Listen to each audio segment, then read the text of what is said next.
from New Jersey, it's the SNL Nerds, the show where two comics from New Jersey nerd out about Saturday Night Live. I'm your co-host, Darren Patterson. And I'm your co-host, John Trumbull. And what, Darren, back up a little bit. What did you call the podcast? SNL Nerds, right? This is the Superman Nerds, right? It's a Superman podcast. Oh, no, that was just like a one-time thing? We're like back to the... No, we've talked about Superman for the last 3 weeks, Darren. Oh boy. We cover stuff that stars Superman. We did Saturday Night Live sketches with Superman. We did a Superman 50th anniversary special. We did the new movie, Helen Slater's in this week's movie. It's a Superman podcast. John, we've talked about this. We don't even have any other Superman SNL stuff to talk about. We did it all. We did it all, man. We gotta go back to SNL, man. Gotta go back to where it started. Gotta go back to where our roots, where we came from. Talk about Really? SNL, man. Yes, we gotta go back. Okay. I know it's hard to say goodbye. I know that, but we gotta, man. We gotta move on. You're sure we're not a Superman podcast? See, now you got me doubting it, but I'm looking at the little icon on the iTunes now, and it says SNL Nerds with like half of my face and half of your face peeking out. Okay. So it's SNL. We're SNL. I thought that was like Superman Nerds Live. Superman Nerds Live Nerds. I never said it was a good title. Oh, John. Stay golden, John. Stay golden for me, boy. Never change. Okay. All right. So, anyway, I was right about one thing, though. Helen Slater is in this week's movie. Helen Slater, the one-time Supergirl, and later became Supergirl's mom on the Supergirl show. I think I have that right. Let's say yes. I think she was Laura on Smallville too. Anyway, yeah, like once you play somebody in the Superman mythos, they keep bringing you back until you do something heinous like Dean Cain. Oof. Yeah, let's not mention him. Yeah. Anyway. Good. City Slickers, ladies and gentlemen. We're talking about City Slickers today. City Slickers, starring Billy Crystal, Bruno Kirby, Daniel Stern, Helen Slater. Jack Palance wins an Oscar for this. Yes, the late great Jack Palance. Yeah. This is a film I remember seeing back in the day. I really enjoyed it to the point that I bought it on DVD, and I haven't seen it in a while. Ooh. But I will say I still enjoy it.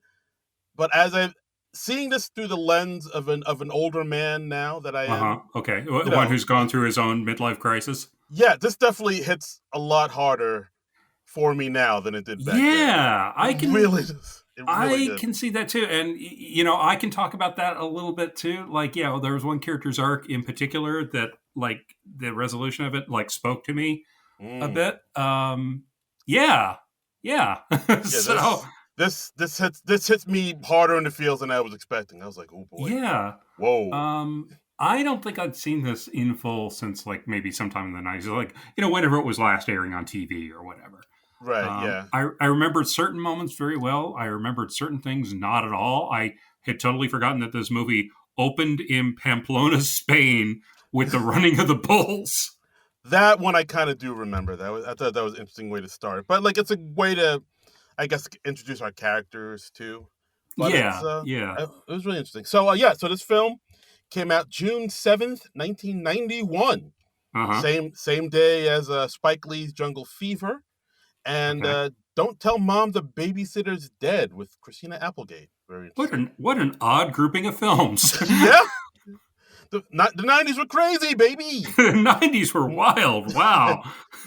You want to see this movie about interracial dating or a bunch of middle-aged men in the desert herding cattle?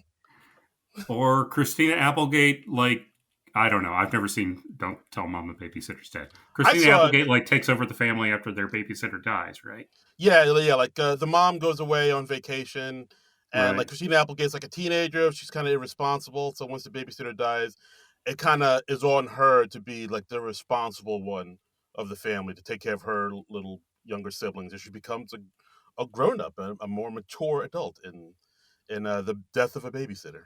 Okay, I've got a lot of questions about that, but since this is not the Don't Tell Mom a Babysitter's Dead podcast, Not this week. we will table that for now. Yeah, yeah. Put a pin in that. But yeah, so City Slickers, we got our three main characters: Billy Crystal, Bruno Kirby, Daniel Stern. There are Mitch, Ed, and Phil. And there are three guys like in their late 30s, early 40s. Yeah. Billy Crystal's turning 39. Right. Actually, wait. Actually, let me do more background info. Oh, yes. I'm sorry. You were going to talk about how much it earned and all that stuff. Yes, I wrote down all these facts, John. Yes. Okay. Sorry. Didn't mean to sidetrack you. That's okay. So this movie was directed by Ron Underwood, the same guy that directed Tremors, Mighty Joe Young. He also directed some films with some SNL alums, such as Heart and Souls with Robert Downey Jr., and of course, who could forget The Adventures of Pluto Nash with Eddie Murphy. Oh my. Okay. Yeah. And was that the Mighty Joe Young with Bill Paxton and Charlize Theron? Yes, it was that one. Okay. And and this film was written by Lowell Gans and Babalu Mandel. Like the writing couple are the duo, they're not a couple. But they've written 3 movies we've talked about on this podcast: Mr. Saturday Night, A League of Their Own, and of course, Spies Like Us. Yeah, and such fun names. Lowell Gans and Babalu Mandel. Fun to say. This film. This film had a budget of $26 million, made $179 million. I remember this film being a pretty big hit. Well, I mean, they did make a sequel to it a few years later. City Slickers 2: The Legend of Curly's Gold. That's the one where Bruno Kirby was replaced by SNL alum John Lovitz. Right, so it's like 2 SNL alums. Yeah, because like Bruno Kirby didn't have a good experience shooting this. He got there was some sort of health issue, right? Yeah, I was trying to find out why he was in the second one. I got a bunch of conflicting reports. One thing said he was allergic to horses, and he had to take a bunch of shots the first time around, so he didn't want to do it. Then I saw that he wanted a lot of rewrites done to the script, and to the point where I guess the people just thought, it's just easy to replace him, if he's going to be this demanding. And then I also saw that him and Billy Crystal had a falling out. And really, I've never heard that. I think maybe it could be fake. I don't know. I remember, but they were best friends in When Harry Met Sally. Yeah, I know. They were pretty tight, and I don't know. I read somewhere that it could be wrong. I shouldn't be spreading false news. Fake facts, but from what I read, they kind of had a bit of a falling out, and they didn't really talk after a while. Oh wow! But I don't know. I could be wrong. And listeners, if anybody knows the true story, what the hell happened with that, let me know. I think the allergy story is what I'd heard before. So that wasn't. And maybe because he had that, maybe that's why he was demanding the rewrites and stuff, and maybe he was a little difficult going into the sequel, but. Yeah, that's a shame because they're a nice 3-pronged comedic trio there. Yeah, the 3 of them in this movie work really well together. There were a lot of points where I really felt they really feel like they're old friends. Their chemistry is very good. Yes, and I was surprised they're doing a lot of their own stunts here. I mean, I'm watching that thing where they're running from the bulls and. Most of it looks like they are really there running from the bulls. And I'm like, they had to use some trickery to shoot this just for actors' safety. But it's also 1991, so I don't know if you could convincingly green screen them in or anything like that. So I don't know what they did. I don't know how they did that. I don't know. Maybe used stunt bulls. I don't know. Is that a thing? I don't know. But, maybe it's just skillful cutting. I don't know. I did read this that they originally Billy Crystal came up with the basic idea of the movie, and I think maybe worked on the story a bit, even though he's not credited as a writer on this. And they originally wanted Rob Reiner to direct, but he was just coming off of shooting Misery, and I think he was kind of. Tired and needed to recharge his batteries after that. So he pulled out or turned down the job, and he recommended his friend, the Tremors guy, Ron Underwood. Oh, So interesting. so yeah, and then Billy Crystal watched Tremors, and he was like, yeah, that was pretty good. Yeah. So that was all right. Sure. so I don't know. Yeah. So we see the three guys. They're running from the Bulls or with the Bulls in Pamplona, Spain, and we find out that this is a thing that they do every year. Not that specifically, but they go on these sort of daring do vacations together every year, and they Yeah. say, Ed, Bruno Kirby's character, is a macho idiot, and we do everything you want us to. And Right. Yeah.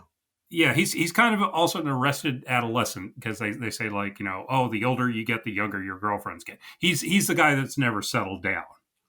Yeah, like he's always with the younger model girlfriend, Mm-hmm. and I think at one point Billy Crystal said, "Yeah, your girlfriends get younger and younger. Soon you're gonna be dating sperm." Yeah, It's pretty funny funny line. funny line. Yeah. And then we also learn about Phil, played by Daniel Stern, who's sort of the henpecked husband. Yeah. His wife is kind of the unpleasant shrew. Is just he kind of looks. She always looking at him with disdain and Yeah. I mean, it's at the point he pretends to be asleep so that he doesn't have to talk with her. It's a good move. It's a good. Oh, pretty smart. Okay. Oh, a little bit right there. I mean, no, not for me. I mean, I'm happily married and everything's great. But if anybody else out there wanted to do that, they could. Okay. I'm just saying, man. And Billy Crystal, he's Mitch Robbins, I think his last name was. Yeah. He is turning 39 years old, and he's basically starting his midlife crisis. He's got a job in radio where he sells ad time for a local radio station. Jeffrey Tambor is his boss. Jeffrey Tambor comes in and he's like, "Hey, look," and I'm thinking oh shit, Billy Crystal's going to get fired. No, Billy Crystal, because he approved a bad ad. Jeffrey Tambor's like, "Look, you're going to have to come to me and to approve all the spots you approve from now on." So he's just been kind of cut off at the knees at work. That's a pretty good Jeffrey Tambor impression, my friend. Well, I wasn't doing it, but okay. Oh, I thought that was okay. You were just talking. Okay, well, that was just me. That was just my voice. Oh. Do I just sound like Jeffrey Tambor? A little. This is not a thing I was aware of. Okay, a little. He's like, "Hey, we need your ads to go by me." All right, I'm gonna have to play this back later on after we finish recording. And yeah, I tried to do it. It just sounded like a slowed down version of Lorne. So I feel like maybe I just instinctively went into a Tambor. I don't know. We all do. Yeah, so I mean, he's in this unfulfilling job, but I'm looking at it from 2025, and I'm thinking dude, you could afford to go on a vacation every year. You're doing great. Yeah, you got a good-looking wife. You got a job. You got some money in your pocket. You're going off on a vacation every year, and you're killing it, Billy Crystal. Yeah, what's the problem? So, but he basically you got a young Jake Gyllenhaal as your kid, and apparently the daughter was Billy Crystal's real life daughter. Oh, I didn't even know that. Yeah, in the credits, I think it was Holly Crystal. So I assume that's Billy Crystal's real life daughter. Interesting.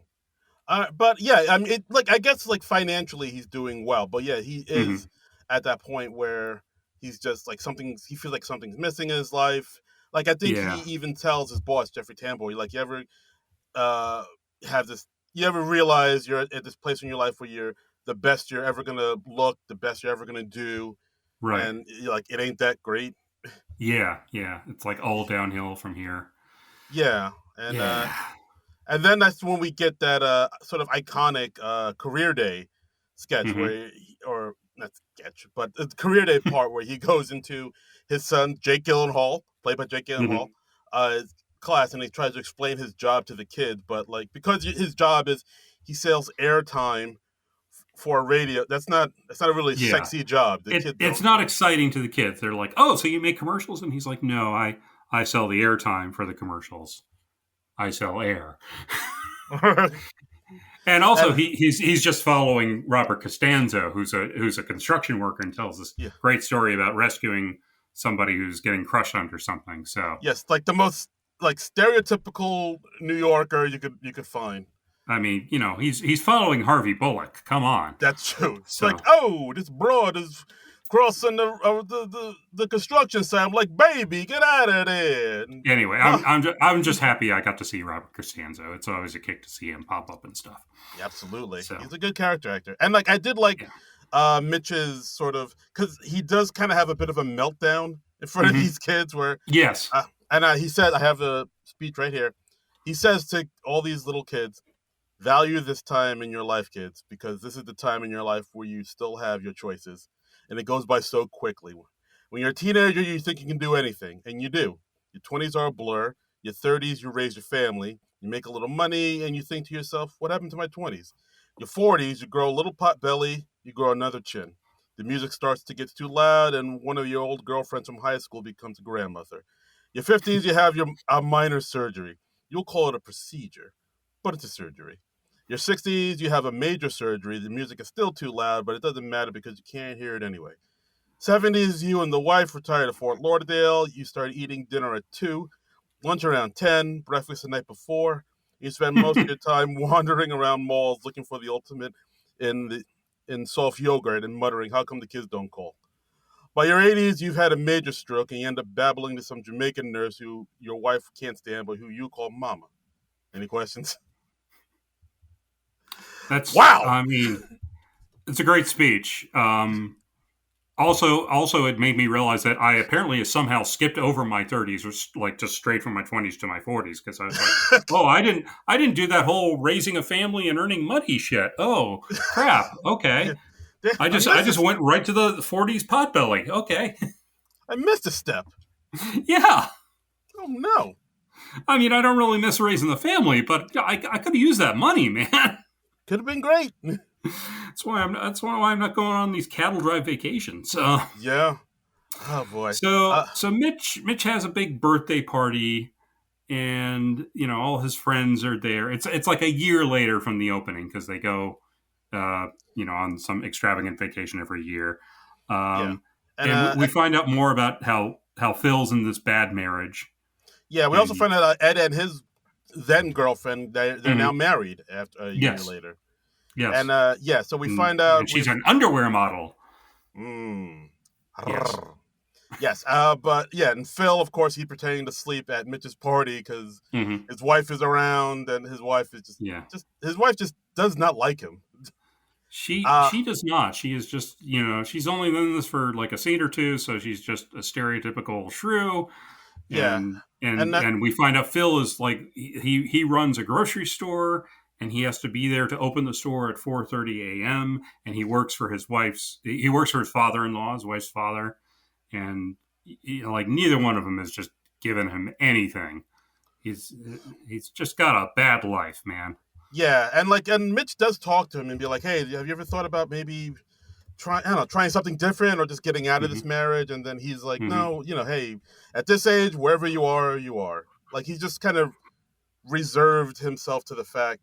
Resigned. Resigned. What did I say? Reserved. Reserved. I don't know words. Yeah. He's just resigned himself to the fact that this is his life, and it's kind of sad.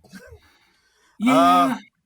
He's not in a great spot, and then and his wife is already pressuring him to leave the party, and he's like, we haven't even had cake. Mitch hasn't opened his presents, and then they present, and the wife's like, 15 more minutes, and then they present Mitch with his present. Which is they're going to go on a genuine cattle drive from, was it Mexico or New Mexico? New Mexico to Colorado. New Mexico to Colorado. Okay. Right. And so they're going to drive cattle like 200 miles from one ranch to another. Yeah, I did like the one line where Phil showed them the brochure and he's like, "Look, real horses." I don't know why that made me chuckle. We're going to drive cattle in a truck. And then the party is disrupted. Somebody else comes by. It's one of the workers at Phil's grocery store. She's got a grocery store apron on and everything to prove it. Yeah, I was like, did you come straight from the grocery? Like, you could take that apron off. You're not at work.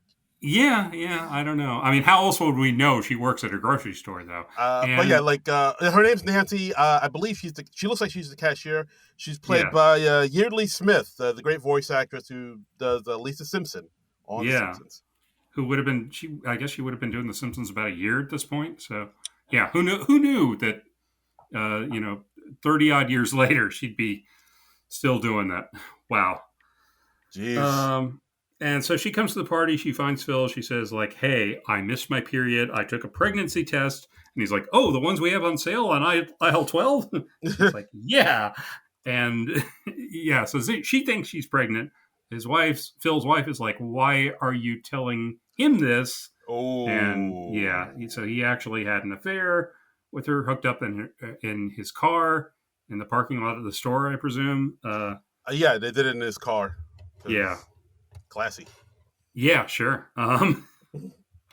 So yeah, that doesn't go great. So like, yeah, Yeah, no, it's yeah, they have like a big, huge blowout fight, and just yeah, basically all the anger and resentment the two of them have been kind of stewing between each other just comes out. She, of yeah, course, threatens to call her father to get yeah. him fired, and they're just like, I And think, at one point, she's like, "You're insane." He's like, "That's what 12 years without sex will do to you." yeah. So And it's like, I'm gonna call my father. It's like, well, I'm sure he's home. It's his night out to hang out with the other escaped Nazis. Like, Jesus. whole backstory to Phil here. Yeah. Um, And I did like the line where they just scream at each other, "I hate you," and he says, "I hate you more. If hate were people, I'd be China." yeah.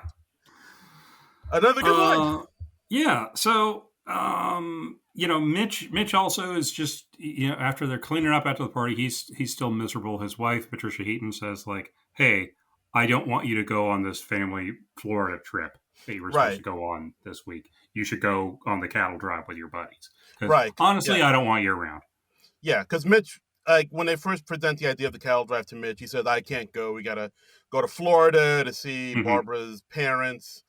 And he's like, "We hate Florida. What are you going?" And but like now, after all of this, the wife Barbara is kind of afraid that Mitch might do something like Phil did because Phil felt unfulfilled in his life, and Yeah. it's very apparent Mitch isn't fulfilled in his life, and Mitch tells his wife, "Yeah, I feel like I don't know, I feel lost. I feel like I Yeah. don't know what to do in my life." And so Barbara's like, "No, I'm telling you, don't come with us to Florida. Go on this cattle drive and find your smile." Such an odd, kind of lame line. Yeah, I mean, Yeah. I It's like, get it. who Like, who says that? I mean, it's it's for the movie. I get it. Yeah. It, Yeah. it plays. It's It's not. a setup for a payoff late in the movie, and Yeah, yeah, yeah. So then all are here. spoiler alert: he finds his smile. Oh. So yeah, our three heroes, Phil, Mitch, and Ed, they go to New Mexico, and we find them at the cattle ranch. And Yep. then that's where we meet our other cast of characters. We got Ben and Steve Jessup Hmm. from Baltimore, a father-son duo, two dentists, both Yes, black. they're the black ones. Yes, They're the black ones. they're the black ones. I mean, that's essentially what the character introduction is. It Is really, like yeah. they say, like, we're both dentists, and Billy Crystal just says in a very neutral tone, he's like, "Oh, so you're both dentists," and the son immediately like cops an attitude. He's like, "Yeah, we're both black and we're dentists. You got a problem with that?" And I'm like, Yeah. "Sure." Surely black dentists existed in 1991. I don't get why this is a thing. Yeah. Oh, black people can't be dentists now? I, That what you're trying to say? it's really just out of nowhere, Yeah, and it's not really ever referred to ever again. yeah. I mean, I guess they did that because maybe it was a way to show that the son really wasn't into this cattle drive. He just did it for his dad. So they got to I show don't know. I'm at a loss. yeah, I don't know. yeah, but to have the son have a little bit of a chip on his shoulder is like, maybe that wasn't super necessary. Now this movie's got me thinking if I've ever met a black dentist. I don't know if I have. We're out there, man, motherfucker. We out there. Wait, you're a dentist? No, I mean, I'm You black. said we. Well, I mean, like, All this the, time you've been a dentist and you haven't told me? no, I mean the royal we. Oh, You know, okay. Well, I all know. Of course, I know black people are out there. okay. I just just didn't. And I know the dentists are out there. I just didn't. I just haven't ever run into a black dentist. I don't think. I Hey, Black Dennis, call in. Let us know if you're Yeah. out there.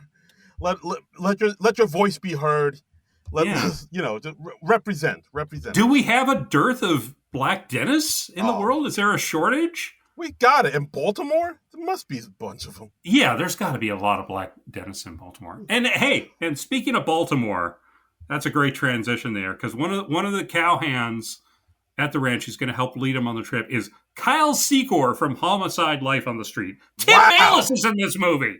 How did you? Wow, I totally missed that. Yeah, no. Well, Kyle Secor is like he's like the really tall guy with the facial hair, and he's like kind of harassing Helen Slater when she shows up. Right. So yeah, because like I know there's the two Kyle Hands are TR and Jeff, so he was probably one of those guys. Yeah, I think he's TR. I'm not sure. I didn't write down their names. He's just Kyle Secor for the rest of the movie. Because I was like, listen. I was very pleasantly surprised to see him because this is a couple years before Homicide premiered, so I had no idea who Kyle Secor was when I first saw this movie. Therefore, I did not know that Kyle Secor was in this movie. So, all right. And if I had known a little sooner, I would have written to Kyle Secor through a Substack and asked him to guest. So, damn it! Oh, what could have been? Anyway, so we also have, who else do we have going on? We got the Ben and Jerry's stand-ins. Yes, Ira and Barry Shalowitz. Yeah, who I guess are brothers? I'm assuming so. I mean, they kind of look the same. One's played by the great character actor David Paymer. Right. And they basically are two Jewish fellows that have an ice cream dynasty. Right. That they have they sell ice creams all over the country in the supermarkets. And you know what? I don't know why I thought this, but I had remembered it as them being a couple. Oh. Yeah. I don't know. Maybe I just assumed they were brothers. Yeah, no, I mean they have the same last name, so I was like, "Oh, I'm wrong on this." But why did I remember them as being a couple? I mean, they could have. I mean, they could have been married. Like, what? You're way more progressive than I am. Like, I didn't even think about. I don't know. Am I thinking this because like Ben and Jerry are a couple? They are. I don't know. I'm asking this. I don't know. No, I didn't think. I thought Ben and Jerry were just two single men who share an apartment together. It was founded in like Bert and Ernie. Okay. Yeah. Bert and Ernie, they're not a couple. Okay, Ben and Jerry's the Wikipedia page. B&J redirects here for the beverage company, Barrels and James. BJ. Okay, founded by Ben Cohen and Jerry Greenfield, who had been friends since their childhood in Merrick, New York. Yeah, okay, so they're just buddies. I don't know where I got this idea. I guess it's just this weird Mandela effect thing that I was remembering them as a couple. Oh. But like you say, I'm way more progressive than you. So yeah, you are. You're an ally, my friend. I just imagined this whole backstory for these two characters. Just they fell in love and started an ice cream company. What's the problem? And then we have Helen Slater. She's playing Bonnie, I think it was Bonnie Rayburn. Bonnie Rayburn, who was supposed to go on the trip with her girlfriend, and her girlfriend stood her up for reasons they never get into. And she's like by herself, and she's like, I don't even know why I'm here. Yeah. I'm probably going to go home. And everyone's like, no, don't go. You got to be the girl. Yes, so. She's the only girl here. And I think at one point even Phil says, when I was alive, I would have found her attractive. Because he's still, in a bad place over, destroying his marriage. Yeah, I mean, he's lost his marriage, his job, and he thinks he's knocked up one of his employees. He's having a week, Phil is. Having a week. He's having a week. So we've got all our oddball characters in place to go on this cattle drive, and it's like, what? These people are going to be cowboys? Now I done darn seen it all. I done darn. And and then we see Kyle Secor being a jerk and harassing Helen Slater. Billy Crystal goes up to kind of defend her. Yeah, because like we see them all kind of, getting ready for the cattle drive. The person Mhm. that owns the ranch, Claystone, kind of tells them like, yeah, no, it's not going to be pretend. It's going to be you're going to be doing real cowboy work Right. and the like. So like they try to do lassos. They try to lasso You're like training this. Yeah. yeah. Yeah. Do we see a little training montage that I'm trying to lasso like a small model of a calf. Hmm. Billy Crystal, he tries to do it throughout the entire movie. He can't do it. Can't quite get Uh, the hang of it. uh, I bet he's not going to master that by the end of the movie. I think he's just going to be a mediocre lassoer. Ooh, I'll put a bet on Lass that. is lassoer a word? I don't even know. Lassoer, Yeah, lassoer. lassoer. Yeah, it sounds That's like masseur. I was gonna say it's like a French way of saying sewer. Yeah, I don't know. Lassoer. Lassoer. But yeah, Uh, so because Bonnie's the only woman mm, here, we see our cowhands, Tr and Jeff. mm, Being a little inappropriate with her, getting a little too close, mm-hmm. little lecherous. Yep. So that's where we see Mitch kind of stepping in and be like, hey, what's and because like basically throughout the whole movie, Mitch just jokes. He diffuses Yeah. everything with humor, and Yes. so like he goes over there, kind of, shoots some jokes He also says down. hello a lot. Yeah, you can tell that Billy was really trying to make that his catchphrase. Like he's trying to make fetch happen. He says hello. Yeah. He says hello. Hello. He says that Yeah. a lot throughout the And I'm movie. like, I kind of see why your wife didn't want you to go to Florida with him. If you're doing it that often in the marriage, She's like, oh my god, 2 whole weeks without hearing hello. Thank God. yeah. Yeah, she's like, oh, thank God. Yeah. Find your smile, and maybe if you don't find your smile, rip out your tongue so I never have to Yeah. hear hello again. Find your smile, lose your hello. Yeah. So Billy Crystal, he's trying to diffuse the situation. It's not going so hot, and then suddenly, Jack Palance as Curly, the trail boss, comes around, and he lassos Kyle Secor, ropes him around the neck, uh, like throws a knife right between his legs. Yeah. It's terrifying stuff. Billy Crystal describes him as a saddlebag with eyes. Yeah. A man's man. Yeah. I'd And honestly forgotten, Jack Palance isn't in this movie as much as I remembered. He's only in it about half the runtime, I would say. yeah, I mean, we'll get to that point, but I Yeah. remember the first time I saw this movie, and then that thing happened. I Mm-hmm, was mm-hmm. genuinely shocked. I was like, "What the Yeah. fuck?" Because like Yeah. I felt like we were just getting to know him and really getting into his character, and like him Yeah. and his character and Billy Crystal's character had really good chemistry too. I was like, They really, do have a nice offbeat chemistry, yes. yeah, I Yeah. was looking forward to seeing more of him, and then nothing. Yeah. All right, but yes. Curly dies, everyone. Oh, spoiler.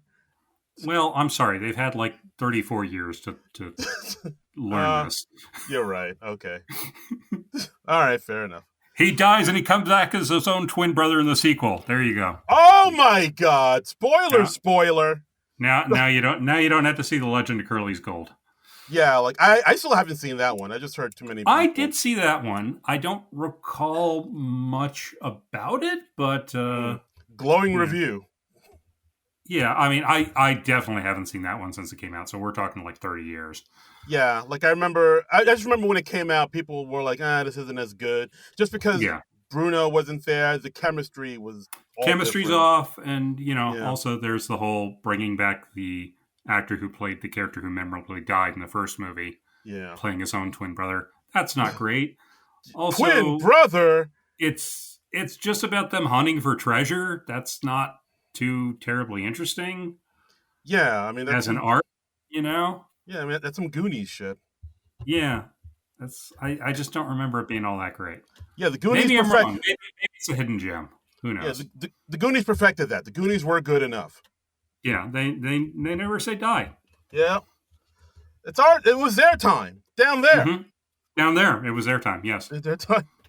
But yeah, so basically Curly puts TR in his place. And then Bonnie says to Mitch, "Hey, thanks for doing that. It took a lot of courage to do that." and he says, "No problem. No problem." And then there's like a something between it for a second, and then Mitch says, "I'm married," and just goes and walks Yeah. away. Yeah. Yeah. That was cute. Yeah. That was cute. And the other guys are giving him grief about that later. And we have the night where they're on by the campfire. They're going to go on the cattle drive the next day. I guess they've done a day or two of training of like the basic skills that they need. That's all you need.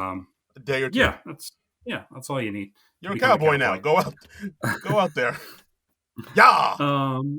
And Mitch is getting off to a bad start with Curly. Curly, he's talking about Curly in kind of a mocking, sarcastic manner, and then it's like he's right behind me, isn't he? And, cause I think also because like they were talking about Curly and like the chef that's going on with them. His name is Cookie. Cookie has known Curly for years, and I think he says like Curly. He's seen Curly like kill a man or something like that. Like there's like a bunch of stories that Curly is like a bit of a psychopath. And Cookie, by the way, played by the great character actor Tracy Walter. That's who it was. If you don't know who it is, he was Bob the Goon in the Tim Burton Batman. Prop gun, boom. Yeah. Which we've talked about on this. Well, no, we talked about the second Batman. We talked about Batman Returns. Damn it! Almost. Yeah. We were almost there. I almost tied it all together. We unfortunately didn't talk about the better of the two Tim Burton Batman movies. We had, because there wasn't anybody from SNL on that one. Oh. Yeah. But we got another Tim Burton movie we're going to talk about soon, but we'll get to that at the end. Teaser. Foreshadowing. Mm-hmm. So we also, so Phil actually talked to Nancy and he finds out that she's not pregnant. So that's, Yeah, they just kind of throw that away. It's like, oh, yeah, no, she's not pregnant because that was only there so I had the scene where I hilariously broke up with my wife. All done now. Yeah. We're cool. Yeah. It's just the easiest resolved subplot ever. Yeah, like they don't even say like, oh, she read the test wrong. She's like, oh no, she's not pregnant. Yeah. So like they could have made a joke out of that, like she read the test wrong or she didn't realize she didn't realize she had to pee on the stick or something. I don't know. Yeah. Well, you just thought like you spit on it or something. But yeah, so like now I guess that's that story is all tied up, but of course Phil is still getting a divorce, and then they like they go off on the cattle drive. Yeehaw. Mm-hmm. There's one point. Did you see the scene where Curly lights a match on his face and lights a cigarette with it? I don't remember him lighting it on his face. I remember him doing that thumb thing. I could have sworn there was one point where he lights it on his cheek or something, and because he's that. I don't know if that's possible. How do you do that? How could your cheek give enough? Well, when you're as grizzled and leathery as Jack Palance was in his heyday, okay, all right. I mean, if anybody could do it, he could have. Yeah, I'm sure. Light a match on your stubble, on your 5 o'clock shadow, like a real goddamn man. I guess. Okay. All right. No, I didn't see that. Right. I'm not saying it didn't happen. I'm just saying I didn't see that. Oh, right. Fine. So, sorry. Yeah, and then, so while they're all going on this cattle drive, I think Ed and Mitch start to talk. Ed's asking a lot of questions because, about he's asking questions about, Mitch and Bonnie and how she should have gone for it, even though he's married. And it's like, no, I'm not going to do that to my wife. Yeah. And then they bring up a lot of scenarios. It's like, all right, well, what if a beautiful woman, from outer space came down and, wanted to have sex with you, and then she went away forever. Like, would you do it? And and your wife would never know. Yeah. Yeah. He's the guy who's kind of, I don't know.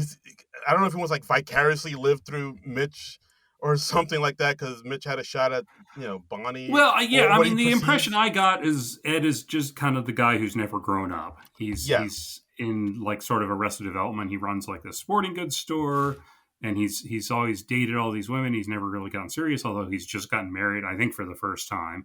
He's been married for like 6 months, and he's already talking about like cheating on his wife or whatever with beautiful aliens who just beamed down to have sex with him for some reason. I forget why the alien was going to have sex with him.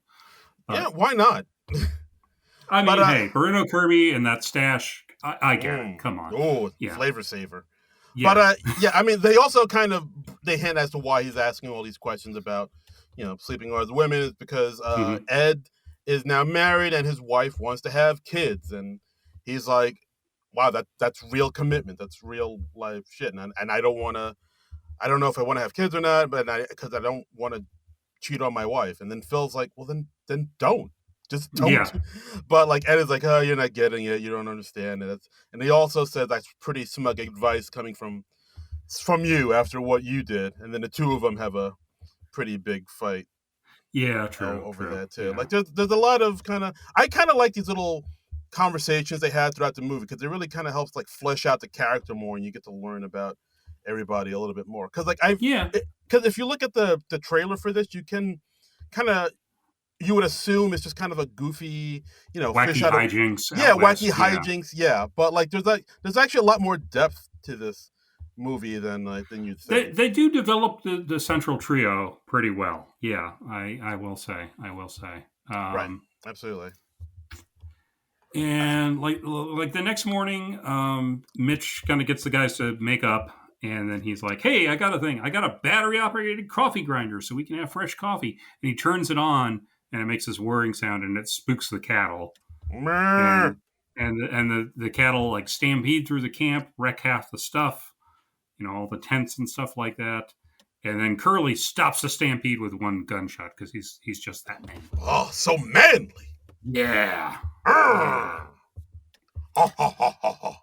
And then Curly says like, well, we got most of the cattle, but there are a few strays. So you, Mitch, Billy Crystal, you are going to go with me, Jack Palance, and we're going to go round up these strays. And we're going to have a little wacky side quest. That's what we're going to do.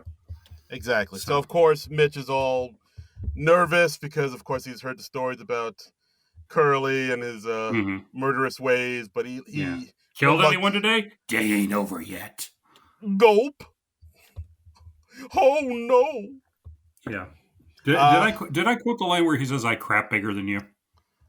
Oh, you did not. No, thank you. That's a memorable line that Jack Palance has early on, where he just stares Billy Crystal down and goes, "I crap bigger than you." It's like, okay, all right. Does that mean that he takes craps as big as Billy Crystal, or his craps are bigger than Billy Crystal's craps? Well, this is a very interesting question, and I'm glad you brought this up. So let's discuss this for the next 5 minutes or so. Okay. I took this line to mean my physical craps are bigger than your physical craps. But now that you say it, I can totally see the other interpretation is my Jack Palance's craps are bigger than you, Billy Crystal, as a person. Yes. Which is that is some impressive crapping. I mean, how did you interpret the line, sir? I thought it was that way. I thought like my craps are as big as you are as a person. It's as tall as you. It's as dense as you. Wow. It's like I could crap you out. So you're saying that Jack Palance is taking like 200-pound craps? I think so. That's how I took it. Because like, what would be the intimidation of, oh, my poops are bigger than your poops? That's not really. Well, that's still like sort of emasculating, I think, right? Is it? I mean, do guys? I guess in the cowboy world, I don't know. I don't compare the size of my bowel movements with other people's very often. I mean, the phrase is pissing contest, not pooping contest. Like, I don't see how that's gonna determine who's the more manly or man. But if you take a poop as big as my whole human being, that will emasculate me. That sounds like a serious medical condition, though. Yeah, you I mean, I think where it's just my craps are physically bigger than your craps. I think that's fine. That's normal because not everybody craps the same size. I'm assuming. Again, I don't examine other people's craps very often. Very often. But if he's Well, no, I've had occasion. Let's No. let let's not get sidetracked into that. Yeah. But if he is on a regular basis taking craps that are as big or bigger than Billy Crystal, that sounds like a serious medical problem to me. Yeah, I mean, look, it'd be one thing if he was eating White Castle all day. That's all happened. That happened to all of us. But like, if Right, you're out in the wilderness of New Mexico, the right, Southwest, and you're just pooping out man-sized turds, like you need to see right. a doctor, and it might explain why what happens to him later on in the movie. So you think instead of him just quietly passing away on a butte while he's like eating his breakfast or whatever, you think he actually crapped himself to death? Hey man, I'm not saying that didn't not Do, not happen. are you saying like just beyond the ridge where they find Jack Palance's corpse that there is a huge Billy Crystal sized crap next to him? Yeah, yeah, that's what I'm saying. This is the stupidest conversation we've ever had. It really is.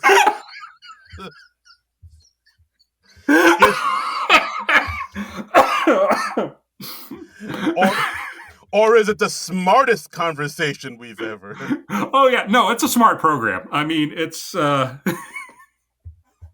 mean, hey man, connect the dots, people. Follow the money.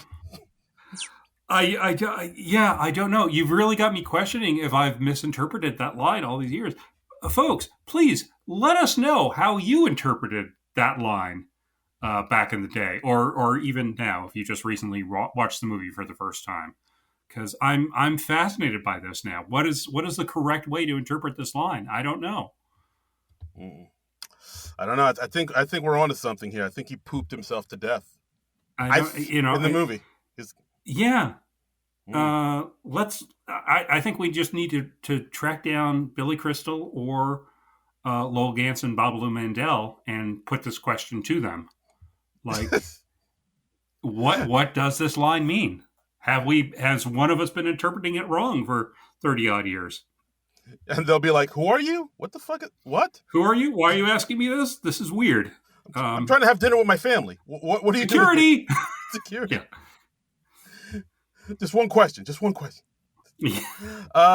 yeah. So you know what the secret of life is? Just one thing. It's how you interpret this line from City Slickers.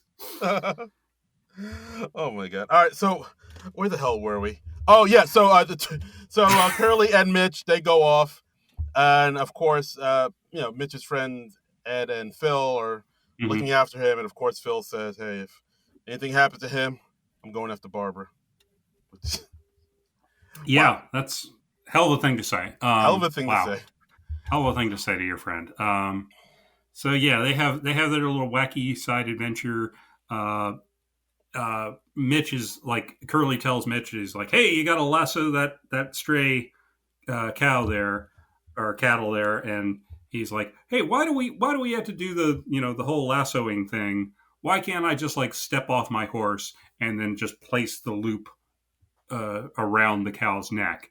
And then Curly's like, "Here's why," and he whistles, and then the cow charges. And Billy Crystal's dragged, and he goes, "I'm on vacation." And we have a nice little moment for the trailer. Yay! Perfect for the trailer. And done. So then the two of them, they're able to capture the rest of the cows, but it's late. Right. They can't catch up with the rest of the herd. So they decide before nightfall. So he's like, "We got to make camp here." Yeah. Yeah. And of course, that's where Mitch is like, "Oh God, it's deliverance." Yeah. And but then the two, like, that's where I guess Mitch nervously plays the harmonica. Curly tells him to stop it. Yeah. But then we see Mitch kind of standing up for himself a little bit and saying, he's a little defiant. Yeah. It kind of comes out of nowhere, but it kind of does. Yeah, but he's just like, "Hey, no, I'm going to keep on playing this because I've been through a lot of shit." Yeah, because he says, like, "Look, I know I made fun of you before. I'm sorry about that. But, like, if you're going to kill me, just do it already. I'm going to keep playing the harmonica." And Curly kind of, I mean, I don't know if he admires it, but he sings along while Mitch plays the harmonica. So the two of them have found some common ground a little bit. Yeah, they bond a little bit, and then the next morning we see them riding back to join the rest, and Curly tells him, you know what the secret of life is, and he holds up his finger, and Billy Crystal goes, your finger, and he says, this, just one thing. If you got that figured out, the rest is easy. Right. And Mitch is like, well, what's the one thing? He's like, that's what you got to figure out. Yeah. Very zen. Yeah, he's so deep. Yeah. Namaste. And then they come across a cow, like one more stray, and it's like a cow that's like kind of sick and writhing around on the ground. They're like, and Curly's like, hey, this cow's having a baby. Yeah. I saw that it was pregnant the other day, but I thought we could make it back before it delivered, but that's not going to happen. So I gotta hold this cow down, and you're gonna reach in and pull the baby calf out. It is graphic, this scene. We see some cow vagina in this movie, yes. Yeah. So if you're into that, you're in luck. If you're into that, you don't have to, Google on those weird sites anymore. Yeah, that's right. But yeah. So we see Billy or Mitch has to put his arms all the way up there. Yeah. Placenta. Also, a cow placenta. Yeah. So much placenta. Yeah.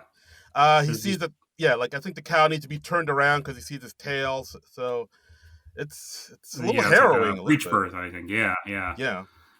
But but just to pull it out, and it is like, I think it's like they had like 3 real pregnant cows, and so like most of what we see is real, apparently. Wow, really? Yeah, I think that's what it said on the IMDb trivia. Holy moly!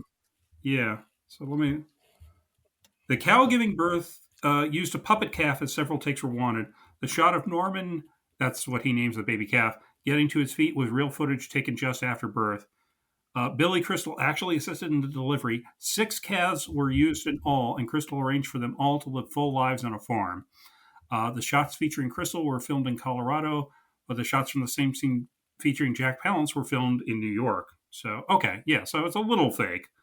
But yeah, but like the scene where you see the baby calf getting up on his legs, that's real. Okay. And it does say here that Bruno Kirby was extremely allergic to horses. Prior to each day filming involving a horse, he required an injection of an allergy medication to get through the day's shooting. So yeah. Okay. All right. So maybe that's why he didn't sign up for the second. Yeah, I think that's probably the real story. But. All right. Fair enough. But yeah. So. Mitch was able to help give birth to a cow, give life to a cow. So this really amazing moment, and immediately we hear a gunshot, and we see that Curly had to put the mother down because she was sick. So yeah, he was like, she was sick. We had to save the baby calf. We've done that, so I'm putting her out of her misery. Just a real roller coaster of emotions, right there. Yeah. Just the miracle of life. And followed immediately by death. Yeah, that's a lot. And then, so they finally get back. They rejoin. Then they're all eating around the campfire. Curly's off in the distance, eating by himself, and they're talking about it and about him. And then Billy Crystal's like, "Hey, I'm gonna invite Curly to join us." And they call out to Curly, and he approaches him, and Curly's just sitting there.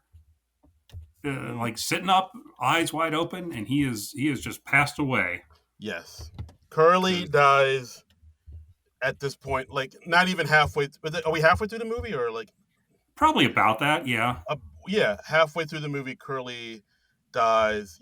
Surrounded, of course, by a man-sized poop at his feet. Yeah, as you do, as you do. And the first time I saw this in the I was like, "Whoa, really?" Yeah. That's a real curveball that this movie throws us. Yeah. A real curveball. Like that genuinely surprised me that they killed him off like that. Mm-hmm. Yeah. But same. I remember being pretty surprised by this. Although Daniel Stern has a terrific line. He says, "The man ate bacon at every meal. You can't do that." You can't? That's just sounds like my doctor. Yeah. But cut to them giving a funeral for Curly after they've buried him Mm-hmm. out in the desert, and Cookie gives a lovely eulogy, saying, "Lord, we give you Curly. Try not to piss him off." Mm-hmm. And so now TR and Jeff are in charge of the cattle run, and they kind of you know lead the way for the rest of the Mm-hmm. time. And of course, this is where we get the scene where Mitch starts talking to Ed and Phil about death, Yeah. and this is where and Ed is like the kind of guy who, he doesn't like to talk about that a lot. Like I think he tells Right. me like, hey, we knew you were going to talk about death because we just came from a death, but you gotta like. Like look at where we're at right now. We're in this beautiful landscape. We're out here. This is like the best day of our lives. And then they start talking about what the best days of their lives actually were. And Mm-hmm. then Yeah. again, this is like I think it's a really good scene just to like do like a lot of character building It too. is Phil says like, okay, what's the best day you've ever had? And you can't see the birth of your kids because that's too easy. Yep, it is. Um, so Billy Crystal, like he gives this whole thing about going to a baseball game with his dad, and apparently this was a story from Billy Crystal's own life. Yeah, Um, it's a real story. yeah. I went to a Yankees game with his dad, Yeah. and at the end where he says, "Oh, I still have the program," and yeah, Billy Crystal Mm-hmm. still does have that program, and Yeah. not only does he have it, but he got Mickey Mantle to sign it, Mm-hmm.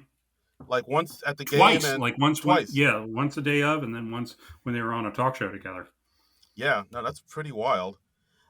Phil talks about his best day, and Mm-hmm. he said the best day was his wedding day, and of course everybody Yeah. makes Okay. fun of him. Okay. So Phil starts out this conversation. He says, "What's your best day? You can't say the birth of your kids because that's cheating." And then he turns around and says, "My wedding day was my first day." And I'm like, "How is that not cheating, You dude? know, What the hell? fair point. That is a fair What point. the Yeah, hell, dude? yeah, What the that is hell? fair. I mean, come on. Your wedding, that's a gimme." Yeah, but I mean, he did kind of back it up by saying like, yeah, like like everybody was there. It was a really beautiful day. My dad was there. He kind Mm-hmm. of gave me a wink. He's like, like, and at the point I was like, oh, I didn't feel like a goofy teenager anymore. I feel like a man. I felt like a real man. Mm-hmm. And it's Mm-hmm. like, so like he kind of balanced it out by saying like, oh yeah, he was going through this big momentous occasion in his life where I like he don't know. felt He like still cheated, man. a He still little bit. cheated. Yeah, Yeah, I he's. guess so. I'm just like you play by the rules that you Yeah, yourself established, sir. that's true. And they also How talk, dare you? yeah, and they also talk about the worst day they ever had. That's where Yeah. Mitch talks about how, his wife Barbara found a lump in her breast, and like you see the other guys had no idea about it. They're like, "What? You didn't tell me?" But like it turned out the lump turned out to be nothing. But that whole day was like really not great. Yeah, okay. This is weird. I kind of missed the bit where Mitch was saying what his worst day was because I was watching this on streaming, and for some reason, my streamer it just like skipped ahead a little at that Oh, point, and he was okay. like, "Oh yeah, it turned out to be nothing," and it was fine after that, but it was an awful day before that, and I was like, "Okay, I kind of missed the details of that," and I actually rewound it because I thought somehow I'd accidentally skipped ahead, but no, totally missed it. Wow. It just wasn't on there. I was like, okay. I was assuming it was something about like one of his kids being in an accident or something. But wow, okay. Okay. What? So that part's not in the streaming part at all? Well, not on the service that I watched it on. So I don't know. Interesting. Yeah. So Mm. Physical media, people. Physical media. I watched this on my DVD, and that's where you get the real story because these streamers trying to edit the content, not give you the whole story.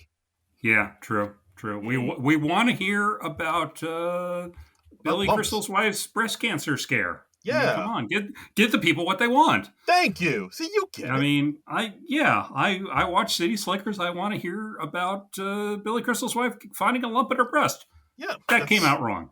That That it came really out did. wrong. Wow. Yeah. Let's reframe that. Mm-hmm.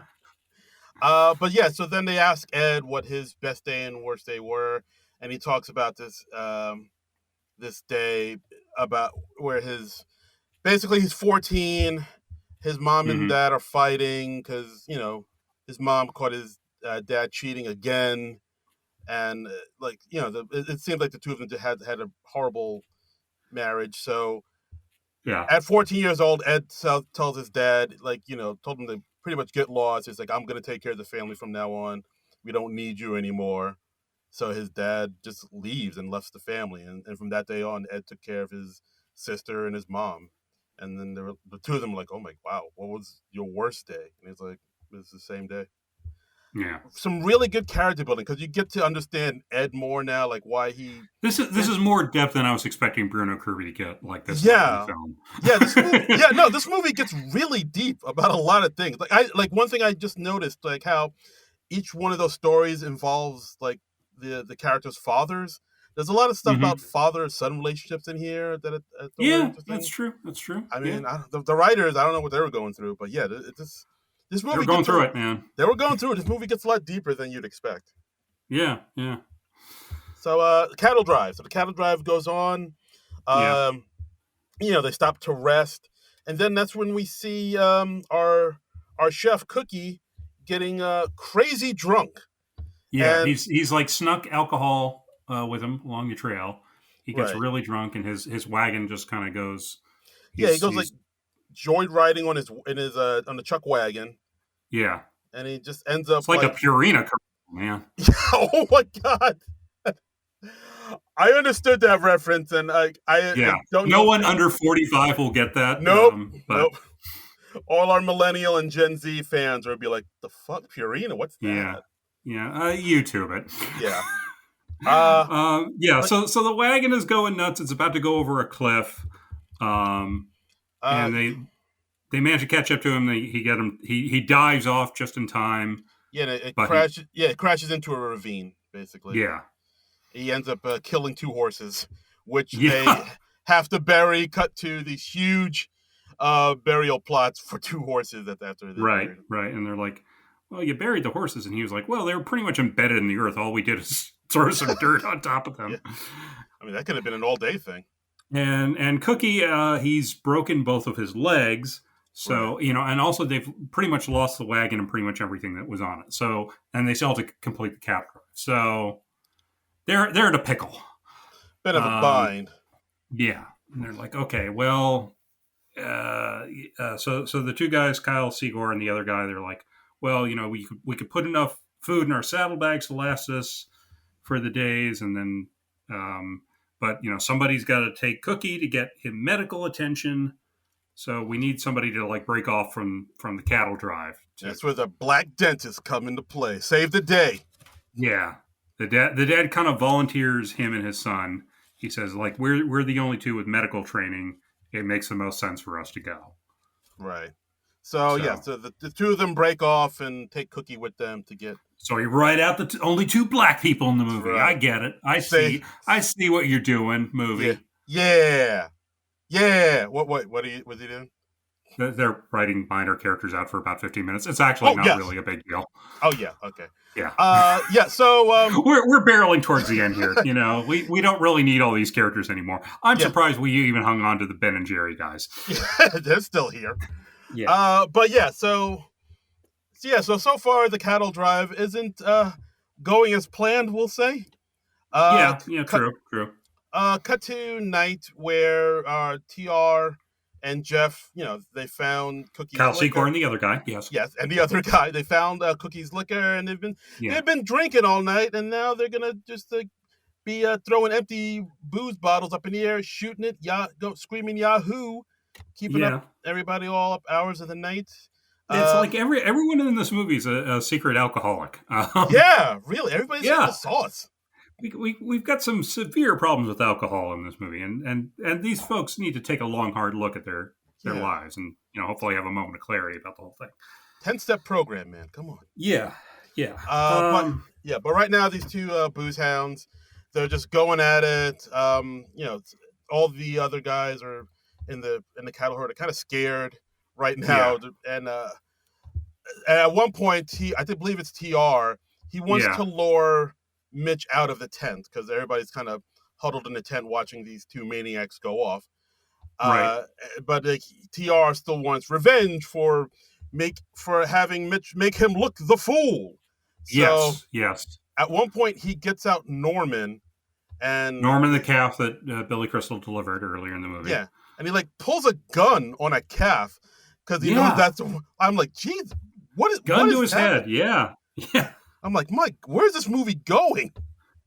It's wild. Yeah. Mhm.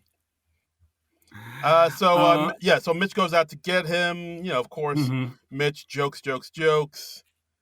mm-hmm. Tr curses him out. We get an F bomb Yeah, I guess dropped we in do. here. Yeah, yeah. Mitch is like, hey, look, everybody's scared. We're counting on you to help us get through this. Can you just please go sleep it off and like, we'll talk about all this in the morning. But of course, Tr ain't having it. You Mm-hmm. know, it punches Mitch out. That's where Ed comes in. Yeah, Fists are being thrown. yeah, Phil comes out to help. yeah. I think Tr about to pull a gun on him. Phil kicks the gun out of Tr's hands, grabs the Phil gun. goes ape shit, Yeah, man. yo, Yeah. Do yo, not fuck with Daniel Stern, people. yo, damn straight. That's right. Do not fuck with Daniel Stern. Daniel Yo, Stern does not play. hell yeah, my man goes commando. He's, Yeah. he's got training. He has a certain set of skills. Wait, he doesn't wear underwear? What? Oh wait, What? no, that's I mean like a army man commando. Oh, okay. Yeah. Okay. All right. Okay. That episode of Friends really changed the definition of commando forever. It really did. It really, Really did. did. Yeah. But supposedly that is a real thing. Like, Yeah, isn't it like Marines or something that don't wear underwear? is that true? Or commandos? Yeah. Well, or it's like an urban myth, at least. Why I would have you? no idea. You gotta wear underwear, man. Come on, you don't want. That's you know what your boys rubbing against denim? That ain't right.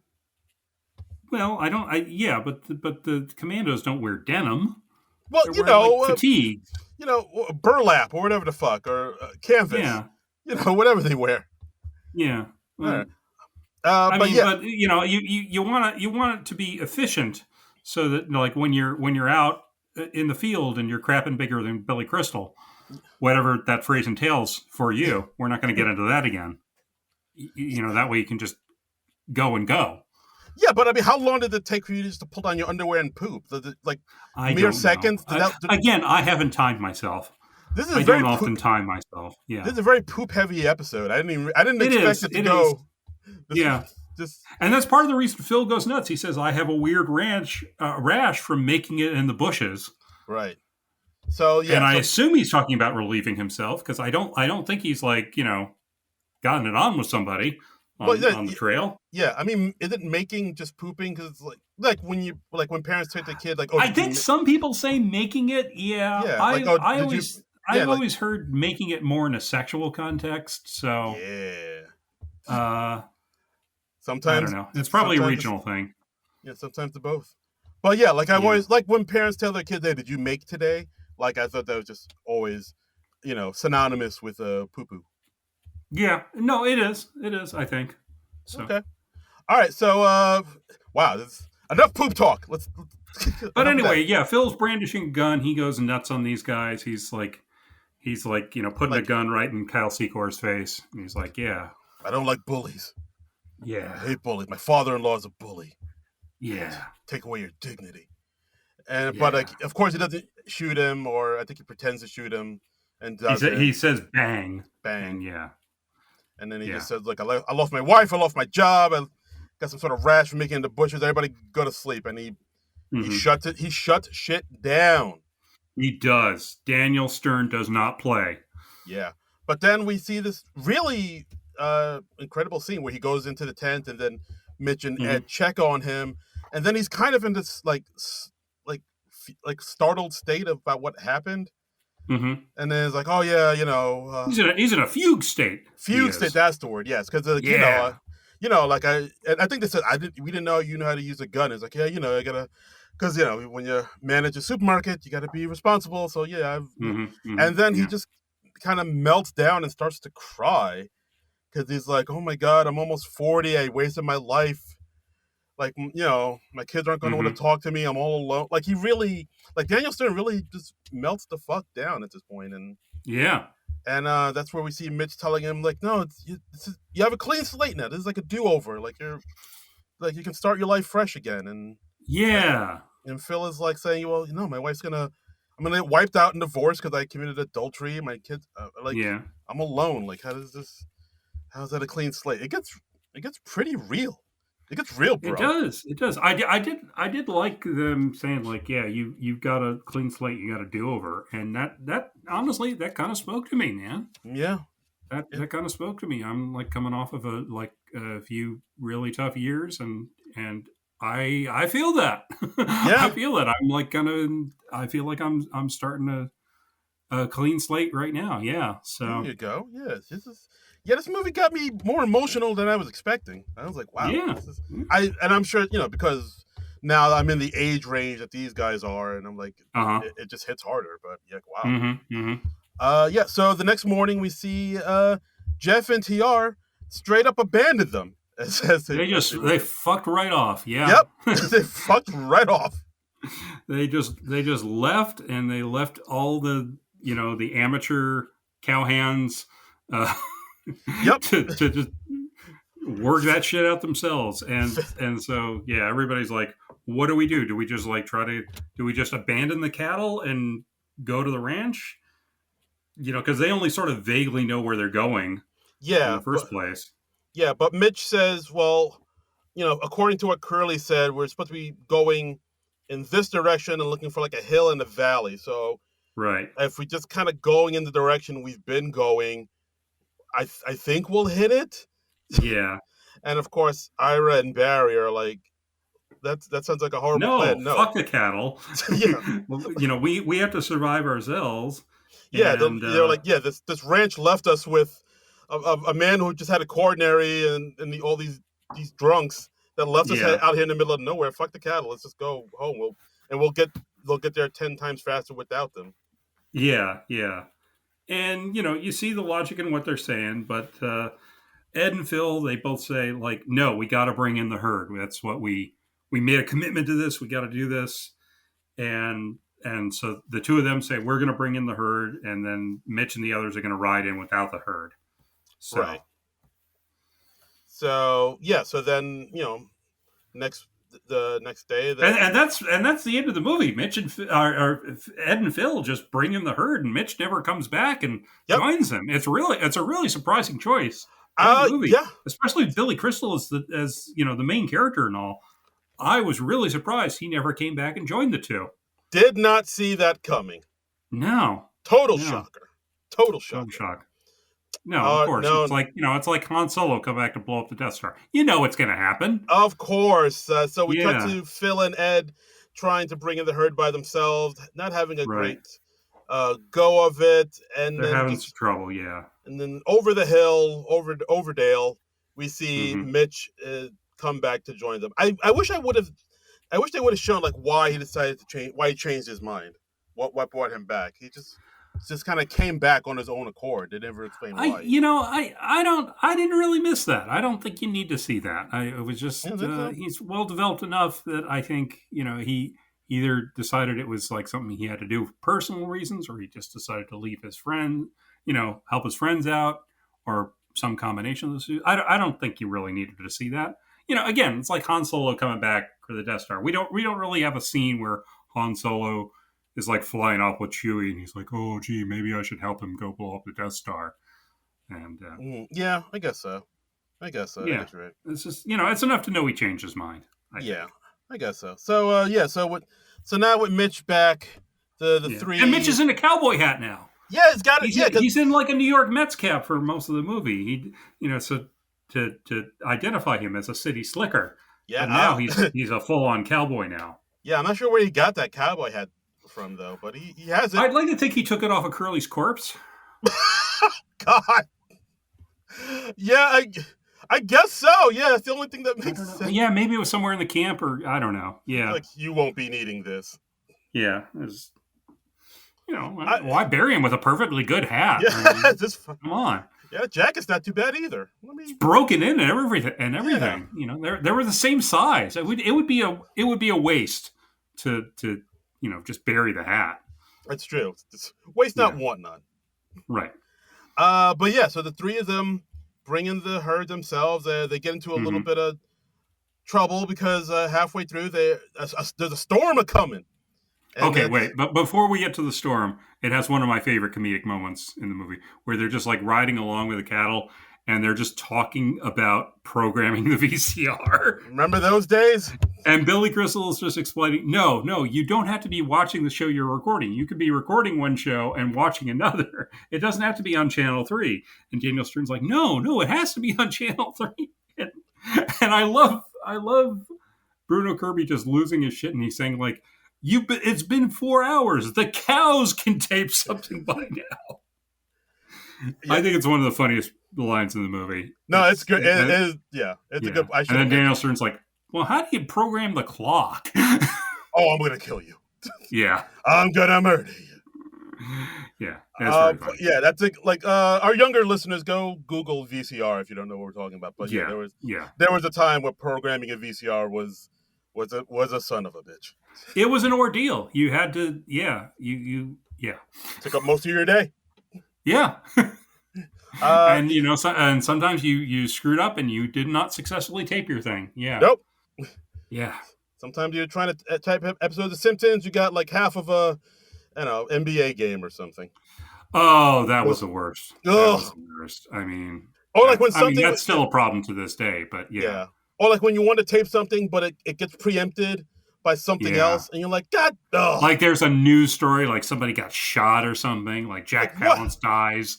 Whatever. Because he crapped out a Billy Crystal-sized poop. I'm like, whatever, man.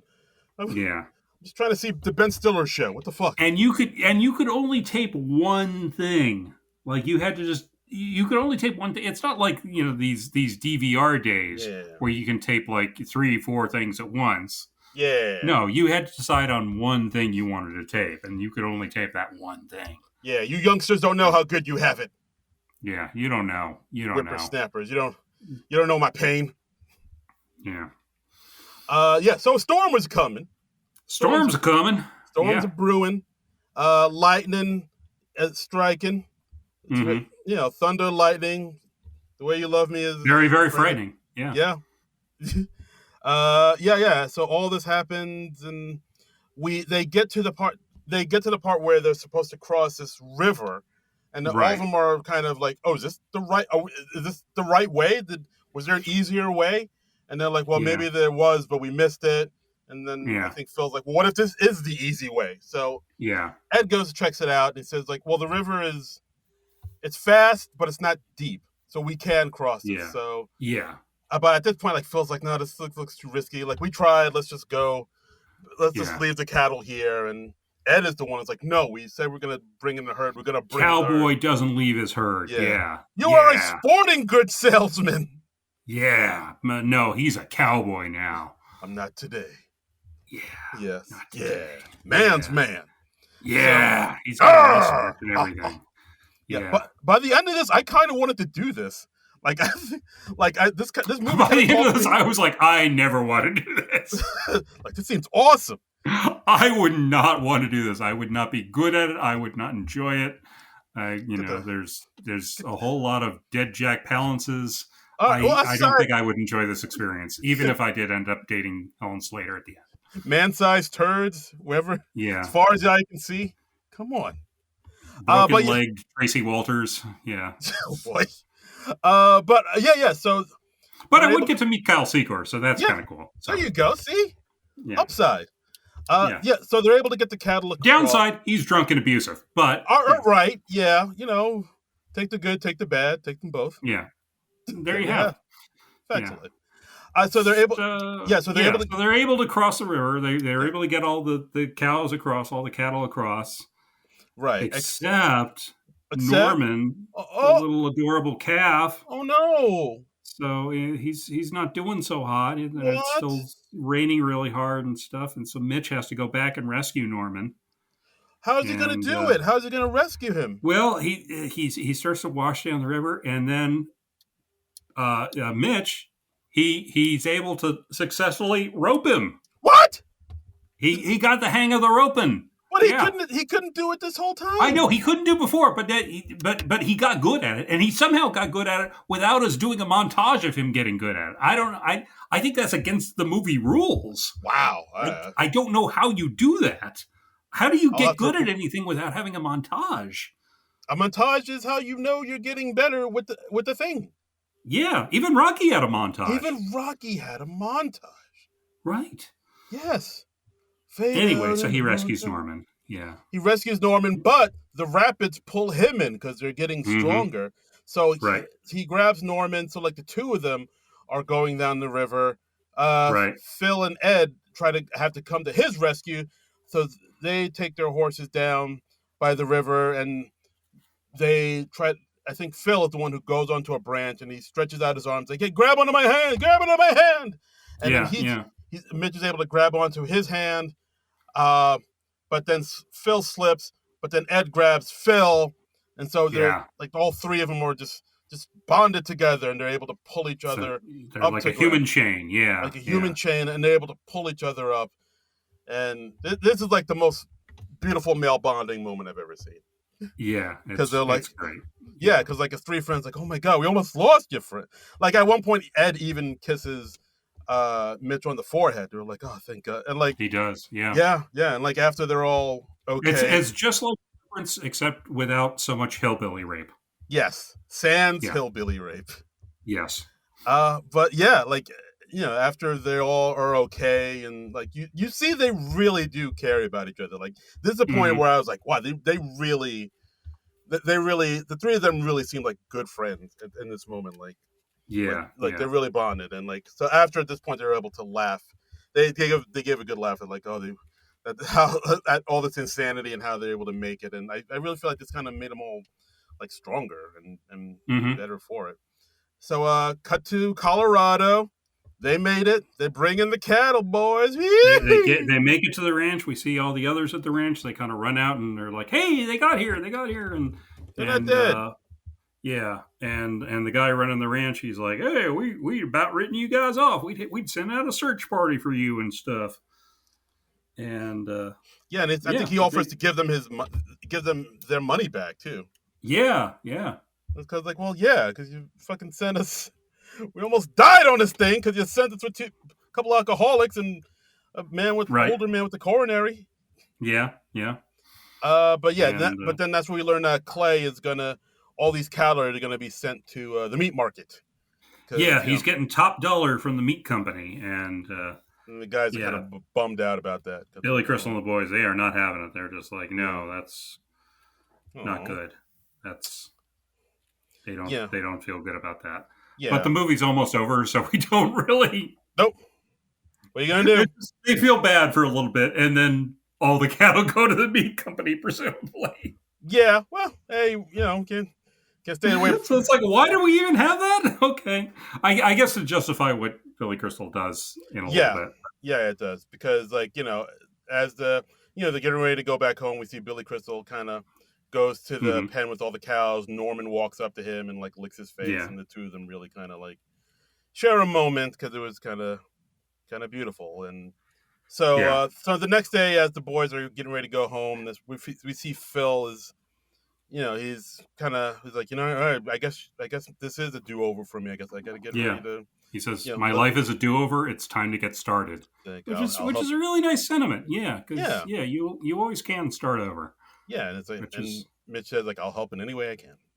yeah, And then we see Ed isn't afraid to be a dad anymore, and he says I'm gonna go home and I'm gonna get Kim pregnant.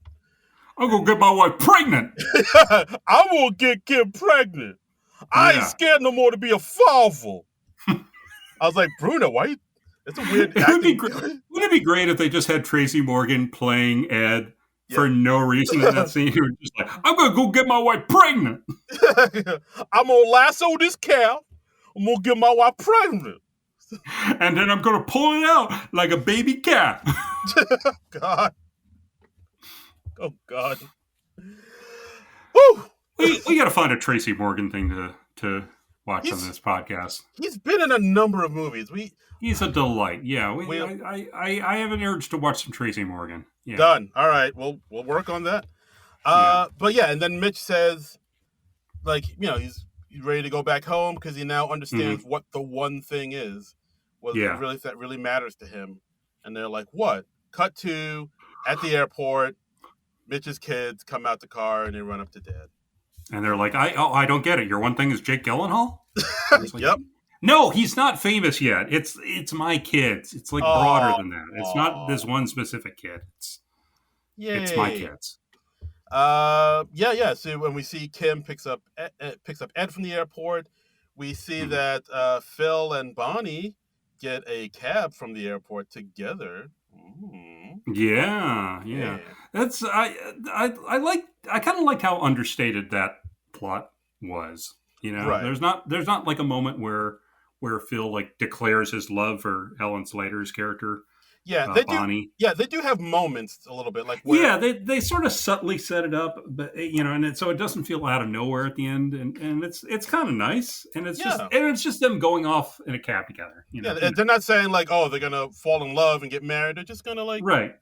Hey, he's single, she's single. Let's just see what happens. Let's rub our parts together. Yes. Yeah. Wow. That's That's beautiful, man. That's how dating works, right? Yep. Just rubbing them together. Yep. I thought so. I knew it. Just go commando.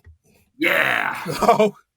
Yeah. So then, of course, Mitch's wife Barbara walks up to him, and she sees that he's definitely a lot better than he was before. Mm-hmm. And Mitch says like, I'm not going to quit my job. I'm just going to do it better. I'm going to do everything better. I'm going to start, putting more effort into my life and being a better person. And today is my best day. Oh, it's so sweet. And he says, and look at what I found. And then he smiles and he's like, She's like, oh, cool. Where was it? He says, Colorado. It's always the last place you look. Ha ha. Ha ha ha. That's still a lame line, though. Yeah. But Mitch isn't alone because he brought Norman with him. Yeah. And so then the kids are Norman like, the calf. Yeah, it's like, oh, you brought a cow with you. Well, first they're like, we got a dog. Cool. And then they're like, oh, no, we got a calf. Yeah. And Billy Crystal's like, yeah, we can put him in the den. Like they live in an apartment in New York City. I don't think this arrangement is going to work well. Yeah, that's what I thought. I mean, they said, yeah, no, he'll stay with us until we can put him in a petting zoo. But that's true. Yes. Even that, like having a pet cow or a calf in an apartment in New York, that can't be legal, can it? At the very least, it's going to get smelly very, very quickly. Yeah. No matter what the size of his poops are. Yeah, like your landlord's going to have something to say about that. That's got to violate something in your lease. Yes. Yeah. Like I don't think you can have ferrets in New York. Like, so I can't imagine you have a calf in your apartment. Yeah, calves are like really big ferrets, I think. So. I think so. Yeah, I'm no zoologist, but I'm no Mutual Omaha wildlife specialist, but yeah, that sounds right. Right. I don't have the shorts for it. I mean, no, I don't. I'm no Steve Irwin, but yeah, I remember like hearing about like how some people in New York would have these crazy animals, and I think like there was one story about a guy who had like a tiger in his apartment or some shit. And it's like, yeah, you can't do that, man. That's wow. That's how does that get started? Like I'll look it up, but like I remember like a lot. There was like a. I mean, a calf I get. I mean, obviously you went on a 2-week cattle drive from New Mexico to Colorado. You bonded with this old guy with a heart condition, and you helped birth a cattle. That happens every day. Yeah, but if I had a nickel, a tiger. Wow, it happens. It happened in New York a while ago. I think, and the cops came in and like they had to like. Get rid of the tiger and put it in. Are you sure you weren't just watching the movie The Hangover? You know what? Now that you say it, Mike Tyson was. No. Yeah.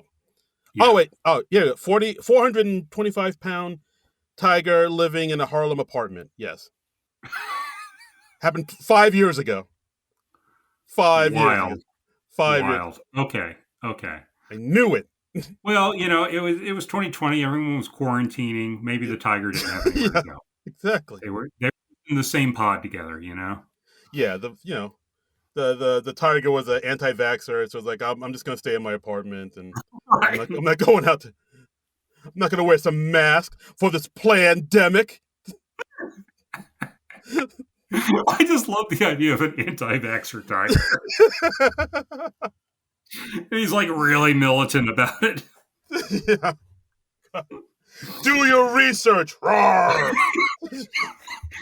Look it up, sheeple. Roar. Rawr, I'm a tiger. And that's the movie. That's City That's Slickers. a movie. We end with Billy Crystal. He's driving his minivan over the bridge, and there's Norman the calf sticking out the window, and there's an absolutely horrible song over the closing credits. Yeah, that wasn't great. That was awful, right? Yeah, it wasn't. Yeah. I don't know. I guess maybe the filmmaker owed somebody a favor. I don't know how that song got in there, but I don't know. It is a bad song. I can't remember anything of how it goes, and I watched it maybe 4 hours ago. God. But I just wrote down horrible song over the closing credits. It left my brain as quickly as it went in. Thank God. But I mean, aside from the horrible song, great movie. I really like this movie still. Fun movie, yeah. Yeah. Like as an older man, it definitely hits me a lot harder than it did when I saw this when I wore a younger man's clothes. But I gotta watch that Billy Joel documentary. Gotta check that out. Gotta watch that. But simple premise, digs into some really interesting themes about middle age, masculinity, being a man. What does it mean to be a man? And just some I don't know, it gets a lot deeper than you'd expect, but it still has a lot of great jokes in it, and I don't know, I really dig this movie. It still holds up. Yeah, I'd say. Fun movie. The laughs still make you laugh. I enjoyed revisiting this one. I'm not going to say it's like a comedy classic for the ages, but it's a fun movie and it passes the time agreeably. Yeah, for sure. Enjoyed it. And that's our episode, guys. Thanks for listening to the podcast. As always, you could follow us on where can you follow us? You can follow us on Blue Sky at SNL Nerds. Yes, you can do that. That is true. Yes, that is. Yes. Yeah. You could listen to this podcast on the YouTubes, on our YouTube page. That is also something you can do. Yes. You can also donate to our Patreon at Non-Productive.com. That is also something they can do. Yes, absolutely. Yes. They can donate some money and help keep this podcast going, and you can indicate like, hey, I want to do this because I like the SNL Nerds and I want them to keep doing the thing they're doing and providing me with more free entertainment. Yes, so, can. Yes, exactly. You can do all of those things he just said. Yes. And you can follow me on all the social medias at Darren Credible. That's DARIN Credible. And you can follow me on all the socials at Trumbull Comic, TRUMBULL, and the word comic. And reach out to us. Let us know, how did you interpret that "I crap bigger than you" line? I'm really perversely fascinated to know which one of us is right and which one of us is wrong. Or are we both right? Or are we both wrong somehow? Yeah. Is there a third line? Yes. That we didn't think of? Is there a third shooter that we didn't see? In the grassy knoll? Let us know. Yeah. Well, let us know. It's JFK, another movie that came out in 91. JFK, blown away. What else do I have to say? Yeah. Gotta watch that Billy Joel. Gotta watch that Billy Joel documentary. It all comes back to Billy. Yeah, I'm fine. What is that on? Is that on HBO Max? Yep, HBO Max. Ah, nice. Nice. Okay. Gotta watch that. Yeah. So our next episode coming up, it's your birthday episode, good sir.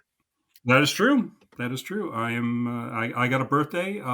Rather than going on a cattle drive, though, I am going to watch a movie for this podcast, which is a real break from my usual routine. And I'm going to watch, and I invite you, Darren Patterson, to watch this movie with me. One of our favorite ones from Mr. Tim Burton, Ed Wood.